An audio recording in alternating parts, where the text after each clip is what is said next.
What more can be said about the greatness that is Epcot? One of the best parks in the world. Today, we're going to be going over and ranking every single ride at Epcot. This is part of my ongoing series where I'm going to go ahead and rank every single US Disney park, and at the end, we're going to compare them all and throw it all into a massive tier list of itself, get them all ranked up, and see where they all stack up independently of each other. So, first of all, Epcot is one of my favorite parks of all time. Before 2022, really wasn't too notable for a lot of coaster enthusiasts because it didn't have a coaster. It's one of the few parks of this scale that just do not have a roller coaster. The only other one that's pretty comparable in terms of just like its roller coaster, just how important and popular it is like Tokyo Disney Sea, which has Raging Spirits and has had that for a long, long time. However, Epcot forever has had so many great attractions, so many wonderful experiences that you don't need a thrill ride for. The best part about this park is the attractions that really allow you to learn while still being like really entertained and have these unique experiences that really take you throughout the world, throughout nature and science and everything. Where I just think that's one of the best parts about that park. But you can really see that Epcot is both a changing park and it also has some of like the classic attractions still, where there's a new emphasis on IPs, and some people are okay with that, some people aren't a huge fan of. And then it also has its classic attractions, but it also tries to meld the two, where it has the learning aspect and the IP aspect, which I think is still really good. So, gonna go ahead and get started right in here with this tier list. And before we start this video, make sure to go ahead and leave a like on this video, favorite, comment, whatever you want.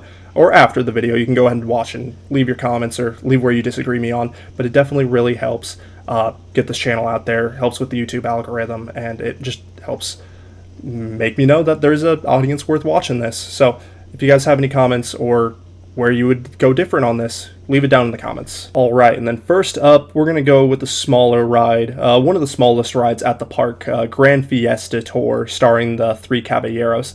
This one is a re-theme or a re-overlay of the initial ride that was in the Mexican Pavilion. This was done in about 2007, and it was pretty much the first time, besides Finding Nemo, that a ride was like re-themed at Epcot. One of the first of many at this point now, and I'm gonna go ahead and put that in C.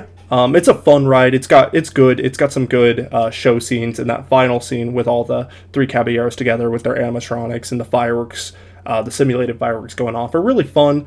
However, it is a little bit like slow, lackluster. Not even really too like learning centric in my opinion. I don't know if this one would be one where it would be better as the original ride. However, I'm perfectly happy where it is at a C, because it's usually one of the shorter lines in the park. It doesn't have fast lane, or it doesn't have Genie Plus access, so you can usually still get on pretty quickly, and it's a good ride for what it is, especially being indoors. Next up, gonna do another similar, slower boat ride. We got Living with the Land. In comparison to Grand Fiesta, starring the Los Caballeros, I'm going to go ahead and put Living with the Land at A tier, the first A tier on this list. Living with the Land is genuinely an awesome, incredible, super unique ride where you just get to go through on a slow-moving ride that's like 15-minute long, and you get to just look at awesome greenhouse stuff like hydroponics and all this weird, stupid stuff where, it's if I was like 7 to 10 on that ride, I would be bored to tears. But me now, just being more into the sciencey aspect, being into environmentalism and conservation and all this stuff, and all the different forms of farming, including like fish farming and stuff like that, definitely putting that in A tier because I think it's really cool just seeing all that stuff in the greenhouse. One of my favorite rides, especially for how low the weight is. I really hope they never remove Living with the Land. Next up, I'm going to do another classic day one attraction. I'm going to go ahead and put Spaceship Earth in the B tier for now. This one's another really great, just Omnimover dark ride. I really, really enjoy this ride. The big thing that like kind of hurts this ride for me is the spiral down at the end where you're selecting all the stuff with the screens. That does nothing for me.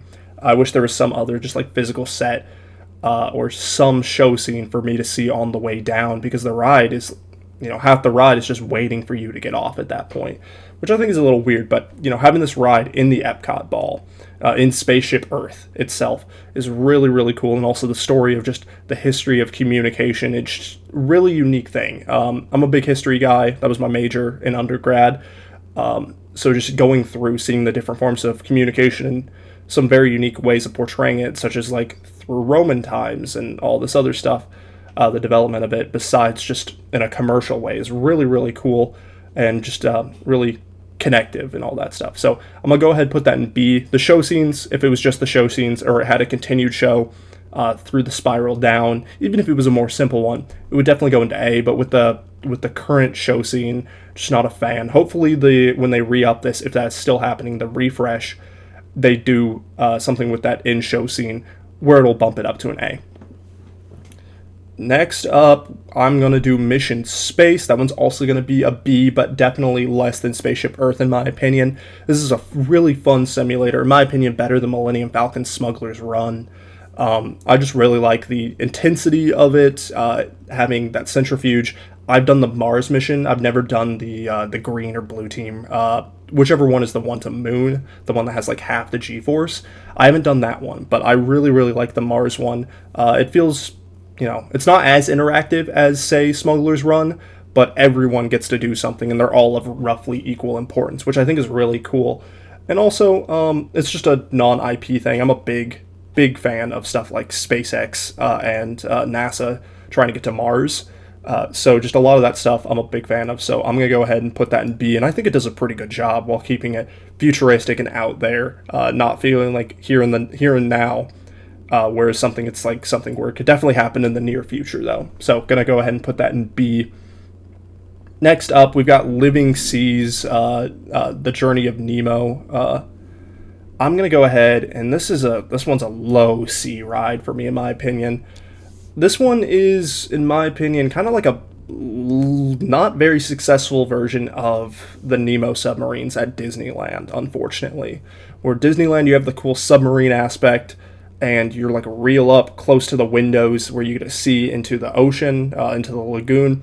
In this one, you just have like kind of projections on the big Living Seas tank, and it's honestly not the best in terms of being able to see what is out there. Like, it's harder to see the actual fish and the sharks and all the other stuff where you go through it, and you just get a truncated version of like the Finding Nemo movie. So I'm just not the biggest fan of this ride. It's really nice to be able to see that, and it's better than what was there initially.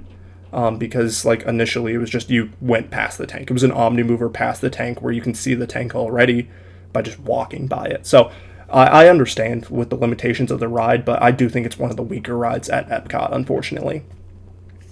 Next up, we got a big ol' great ride with Test Track. This one's definitely going to be a high A tier. I know a lot of people aren't a big fan of Test Track 1 or Test Track 2.0 and prefer 1.0.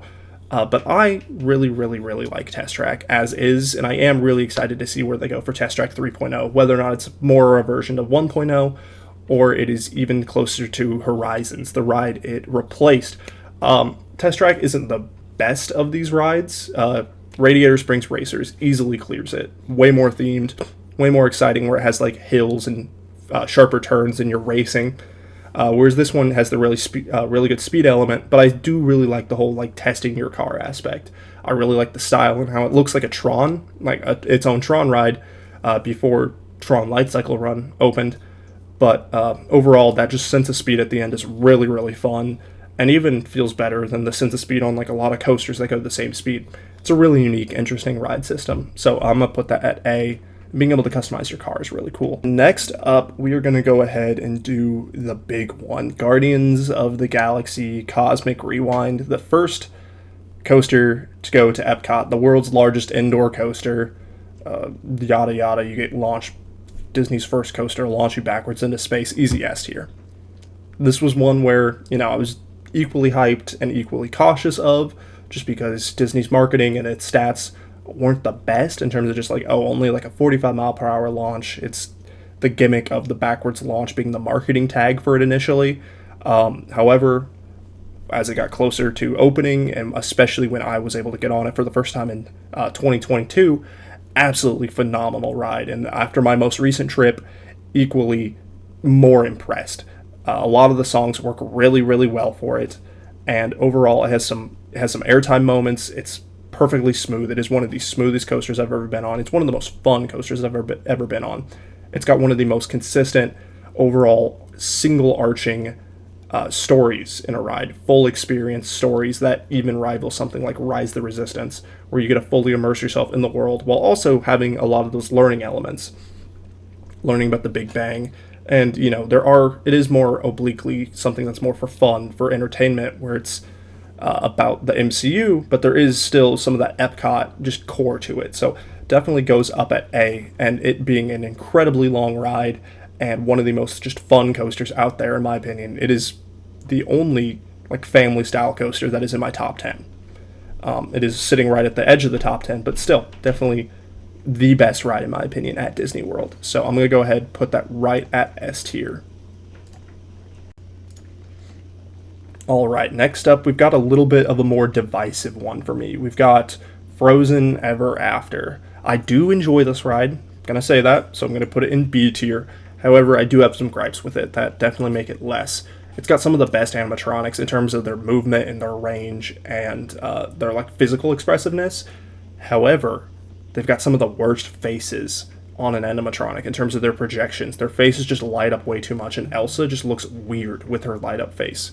So I don't really know. I'm very, very happy that Tiana's is doing physical faces with physical movement instead of projections, because projections work for something like Mickey and Minnie's Runaway Railway, where you're doing really cartoonish characters, but something where like Frozen needs physical faces, and it really doesn't look great without it. Additionally, this is much more of a meet and greet as a ride instead of like an actual story. The whole point of the ride is just to meet these characters, and there's a little bit of a story here and there where it like points you through, and stuff like the Olaf animatronic or the Snow Giant are really good animatronics. However, I just cannot get into it because there's no real story trying to like tell me in. It's just a show and tell of a ride. However, that is contrasted with some really good sets. I really like the part where you're sent off backwards from Elsa's palace, how you get to see all those arches light up and everything. I think that looks really good, and once again, that like Snow Giant. So there are redeeming parts of this ride. The drops aren't too big, but this is one where it's a debatable whether or not it was as good as Maelstrom, or if it's about the same. If I had to say, I haven't ridden Maelstrom, I would say it's about the same from the footage I've seen of it, though. All right, and then next up, we've got Soarin'. This is going to be for Soarin' Around the World, not Soarin' Over California. However, they're mostly the same. I've only done Soarin' Around the World. So I'm going to go ahead and I'm going to put this right there. I like it a little bit more than Mission Space. However, I don't think it's as good as something like Spaceship Earth. This is one of those ones where if you're at the top, if you're at the front of the hang gliders, it's a lot more immersive, where you get to have no feet in your face and you get that full nice screen and you're really high up. I really, really do like this ride in terms of just the sense of flight. However, it's definitely been improved upon since with, say, Avatar Flight of Passage. That ride is just this ride system just turned up to the next level in terms of immersiveness and thrills, visuals, everything like that. However, this one is still definitely really, really fun and really good, but definitely middle of the line in my opinion at Epcot. And then coming up to the final two, we have got Journey to Imagination with Figment, the update from 2002 or whenever it opened. This one is going to be about there, B tier, either around like these three. I would say are pretty dead even with Mission Space, Figment, and Soarin'. I would put them all at about equal pace. This one is a fun ride. It's got a catchy song with Figment. Figment's just a good, fun mascot character for Epcot. However, it is definitely one of those ones where it could be better. It's a lot of flat cutouts. The sets could be better. There could be more movement to the animatronics, but I would still put it definitely at the B tier. And then finally, we have got Remy's Ratatouille Adventure. This one is going to be a high A tier. This is probably my second best ride at the park. Probably not second favorite because I'm a big Living with the Land and Spaceship Earth kind of guy. However, I will rank them a little bit lower because I do understand they have some faults in my opinion. However, I could say like this one, Spaceship Earth could definitely go up to low A or could stay in high B. But Remy's Ratatouille Adventure is a really, really good ride. It's a little bit more screen-based than I'd like. A lot of it is screen-based, and you're just kind of sitting there while the ride kind of moves a little bit. However, it's got a lot of really good sets, and those use of screens are really good to have good motion. Because I'm a huge fan of something like Spider-Man, and I wouldn't say that the use of screens is as good as Spider-Man, but I would definitely say it's really, really nice and one of the better Trackless Dark rides out there that I've done. So definitely put that at A tier, and definitely out of all of these, the must-dos in my opinion, just flat out, are going to be Guardians of the Galaxy, obviously, Remy's Ratatouille Adventure, and Test Track. If you had to go to Epcot and you could only do 3 rides, those would be my 3 to do.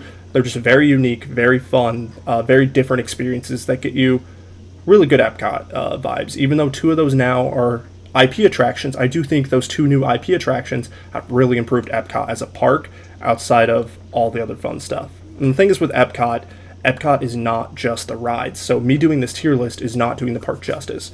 Going around, having a drink, eating the food, looking at the shops, taking in just the aesthetics and the vibes, and learning, doing some of the fun interactive stuff, doing something like even the Moana interactive experience, Journey of Water, all that stuff, while not in here, really makes Epcot one of the best parks in the world. So while a lot of these rides are B on this tier list, Epcot as a whole, through its interactions and its experiences, is one of the best parks I've ever been to, just flat out. The only one that really comes close to me is like something like Islands of Adventure, or Disneyland, like easily, in my opinion, kind of beating it out, just because Disneyland is a near perfect park in my opinion, and I think it'll be pretty hard to top outside of something like Disney Sea to beat it. But overall, definitely one of the best parks overall, with a really great ride lineup to supplement the true purpose of the park, which is just to learn, to experience the different nations and villages and all the other stuff. So